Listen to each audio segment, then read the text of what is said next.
हम दोनों हर सुबह उड़ते हैं नई जगहों को देखने। ये दुनिया बहुत बड़ी है। आज उड़ते उड़ते एक छोटा सा काक दिखा। अकेला हम उसे अपने घर ले आए।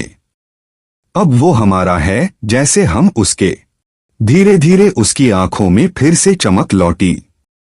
सच्चा अपनापन ऐसा ही होता है। समय ने पंखों को कमजोर कर दिया, पर अब हमारा जिसे दिल से अपनाया था वही अब हमारी देखभाल कर रहा है।